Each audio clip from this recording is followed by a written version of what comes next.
Hey there everyone, AJ back again for the Mighty Gluestick channel. Today let's talk about the Raven Queen, a hotly requested topic from the viewers. A lot of folks have spun some theories about who she is and where she came from. This is not unusual for a largely neutral figure of great power like her. We see these wild speculations with the Lady of Pain and Sigil as well. But the Raven Queen does have an origin. She does have a story, a pretty good one. Dungeon Magazine number 171 has a fairly lengthy article on her and her role in the game world. Recently, D&D Beyond interviewed Jeremy Crawford and he talked about his version of the original story, which I thought was very good in that he talked about the Shadow Kai and the efforts of 5th edition to bring them and the Raven Queen back to what they originally intended to be, which is Fae, they're of elven origin. What I do find even more interesting in this version of the Elven Genesis is that 5th edition is pushing a narrative which seems to simply ignore the Lachey, the Fae creator race. So can we involve them in the story? Let's find out. The Raven Queen was once a mortal, a very powerful mortal, back in the time when the elves were one people, before the betrayal and corruption caused by Lolth. She was a sorcerer queen who ruled a specific faction of elves called the Shadow Kai. Their culture was essentially a culture of personality, a cult personality, where they were willingly surrendering some of their will and magical energy to their queen, so that she could protect them and further their collective goals. So it was like a form of mass ritual. This was a pretty good tactic, and they were a powerful faction in the manner of the elven race. They were associated with a certain aspect of nature, and in that it was ravens and shadows. So little is known about or written officially about this time and these people, it is wide open for speculation, but we do know the following things, the facts. That a bunch of power-hungry wizards tried to steal the Queen's power and that she died from a supernatural plague unleashed on the world by the god of death, Nerul. What happened then is more well known, but we have some wild speculations of my own about who and what she was when she was a mortal being, as well as a shocking discovery. One thing I find very interesting is how this would dovetail very nicely into a history of the elves that includes the Lachey. For example, the Sorcerer Queen and her followers were all Eladrin, who shared a Lachey heritage. That could be a very good reason for them to be both pale, aloof, and a bit different from other elves. The Lachey are immortal, very pale, almost stark white except for entirely black eyes, and they either predate the elven people entirely or were some of the first immortal Eladrin to take humanoid form and walk the mortal worlds. They are credited as being the Fae creator race from the ancient history of Toril, and as far as anyone knows, they're still around because they are immortal. So what if the Sorcerer Queen was a Lachey, and her people, the Shadow Kai, are all derived from her many children that she had with mortal Eladrin and elves that came after? This would certainly explain why the Shadow Kai managed to survive living in the Shadowfell much later.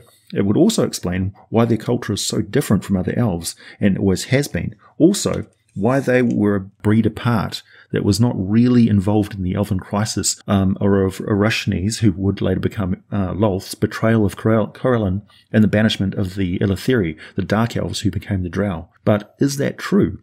Or were they the only faction who were trying to stop this from happening? Aha! Now we're getting into some really deep lore here, my friends, because the answers lie in just a few printed lines in the earlier entries on the evil bastards called the Nagpa. Nagpa, in previous editions, have always been vague on who or what inflicted the transformative curse on them, turning them into vulture-headed, smelly, horrid, desiccated, and monstrous wizards.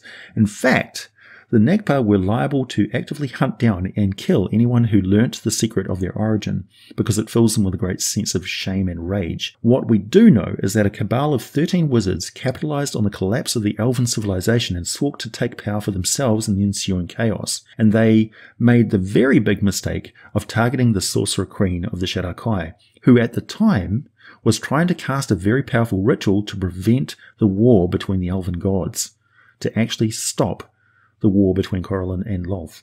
The Nagpa ruined the ritual. Their elven race fractured. The Sorcerer Queen was dealt a terrible blow, and this eventually led to her death from a supernatural plague unleashed by Nerul in the wake of the hideous war and the mass murder, as the elven race tore itself apart. Before she fell, though, the Sorcerer Queen took the terrible revenge on the Nagpa and cursed them with her raven powers.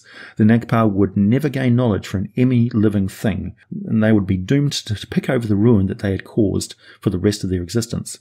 Tragically, this just created a legacy of sorrow and destruction, as the devious and power-hungry Nagpa extended their lives through foul magic and now seek to destroy civilization in their insane scrabbling for secrets.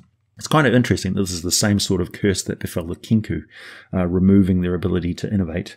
And so the Sorcerer Queen died, and the Shadowkai withdrew from the world in sorrow, unable to look any more upon what their race had become. You may want to use this obscure lore as a lovely tool in your game, as it seems the Shadowkai could very well work as neutral agents who can deal with both the Drow and the other elven races. Perhaps there are many who secretly hope to one day reunify all elven people. Death was just the beginning for the Sorcerer Queen's journey, and as she passed beyond the mortal world, she travelled the outer planes, still a powerful soul invested with the will of the Shadowkai people. Eventually, she came to the attention of, at the time, the god of death, Nerul. Nerul was death, the Grim Reaper basically, from many earlier editions of D&D. He considered every living thing to be an abomination and spread death from the city of Crypt in the realm of Necromantheon on the plane of Carceri, through the prime material worlds, through all of them. Perhaps it was the Sorcerer Queen who tracked down Nerul, because she certainly had motive enough for revenge. When she arrived, unlike all other inhabitants of the realm, her soul shone with ambition and determination. Nerul judged her to be a worthy consort, restored her power and vitality, and named her Nera. The Sorcerer Queen was too proud to kneel to any god, however, and rose up in rebellion. Learning how Nerul kept the souls in his thrall, she released them all, gaining power with each released soul while Nerul suffered. This power gave her enough oomph to defeat Nerul, take his divinity into herself, and become the new goddess of death. She erased her true name from history and became known only as the Raven Queen. This, however, is where the other gods stepped in and essentially bullied their newest arrival. Determining that having an actual god of death was really limiting to their ability to gain more souls of their own to bolster their power, they decreed that the Raven Queen would not be the god of death, but instead the god of death itself. So not the god of the dead, but death itself. She was not in any way happy with this, and essentially told all the gods exactly where they could shove it. She left the realm of the death and returned to her people, the Shadowkai, in the plane of shadow, the Shadowfell. I should point out that the actual intentions of the gods were good. They were seeking to protect souls from exploitation, and since Nera, the Raven Queen, had demonstrably used souls for herself in the destruction of Nerul, they rightfully suspected that such power would corrupt her, just as it had allowed the tyranny of Nerul to persist for so many eons without anybody being able to stop it. From the Raven Queen's perspective, though, the gods were just more obstacles in her freedom, before her freedom and the power to restore her people. What followed was a repeated pattern of how she obtained her first divine mantle and proved that her isolation from the other gods was actually pretty threatening to them. She only appeared in the presence of other gods when there was power to be taken, and the first such instance was quite unexpected. In the war against Lolth, she came to Corilin's aid and ordered her Shadowkai into battle against the Drow and their demonic allies. After the blood soaked into the ground and the time came to account for the dead, the Raven Queen swooped in and plucked her prize from the fallen. She took the domain of fate from Lolth's divine portfolio and added it to her own. Later, when Kala, the god of war, sought to grow her power, the Raven Queen was there, joining with the other gods to fight her, then swooping in to pluck the domain of winter for herself. You can be sure she will do this again and again, and each time an opportunity arises, she'll be there to capitalize on it. Can you imagine a world in which the Raven Queen takes the portfolio of Sunni? How about Gond or Cyric? The mind just boggles at the possible ramifications for life on the mortal worlds when the god of death also has the portfolio of love. So, she's a god, and she refuses to be a god at the same time. Her motivations are somewhat inscrutable. She is very aloof and almost never grants audience or appears anywhere unless she has an aspect of herself summoned there. She communicates with her Shadowkai by sending them ravens and rarely interacts with the souls of the dead as they pass over her ever-watchful divine awareness. If something dies or is about to die, she knows about it. She has, I guess you'd call it, a morbid fascination for tragedy. She has a sense of the rightness of revenge. She also really, really hates the undead, and particularly Orcus, who has been a thorn in her side ever since she first took the portfolio of death, which Orcus has always coveted. The conflict between the two has been constant, and she no doubt longs for some secret, some cure for undeath, the abolishment of negative energy in the multiverse, but meanwhile, There's a steady, constant war between her and the Prince of Undeath. Shadowkai warriors who prove themselves in a series of difficult quests can be transformed by her into raven-winged, scythe-wielding Sorrowsworn, the elite warriors of the Raven Queen, and they're very capable of taking out undead things. She has a church on some mortal worlds and specialist priests, some of which can... they're pretty nasty, actually, such as the Black Wings, who are identified by a tattoo of black angel wings on their back, and they skulk about, finding those who are near death, and after whispering prayers to the goddess, slice the victim's throat open. In some places, the fetid, like a fetid swamp which is rife with disease, they may actually be an accepted practice of the local cleric of the Raven Queen, seen as a mercy and not as actual murder. Bone pickers have their own personal devotion to the Raven Queen, and while they may steal from the living as well, consider collecting the bodies of the dead and stealing their valuables to be a sacred duty, often delivering them to places of proper sanctified burial, mainly to avoid creating more undead from the tragedy of bones left unclaimed. The priests of the Raven Queen in most cities are seen as something of an unclean necessity. They go about scraping up diseased animals, attending to the burial of the poor. They're usually just left to their own devices because nobody really wants to mess with clerics of the god of death. The priests of her church are usually gaunt, drawn, suffer from a lack of sleep or proper hygiene. They are uniformly dour, really not fun guests for any dinner party. They're grim. The things they say are depressing, and they dress in various styles as long as those styles are black and gothic. The Ebony Guard are the knights of her church. Scary individuals, actually. They cut out their own tongues in order to prove their devotion and to ensure they never speak the secrets of their church. The main reason for this is that they know a lot about souls. The Raven Queen has devoted herself to the study and mastery of the soul, and she has collected secrets, lore, and artifacts of immense interest, especially to beings such as Vecna and Orcus.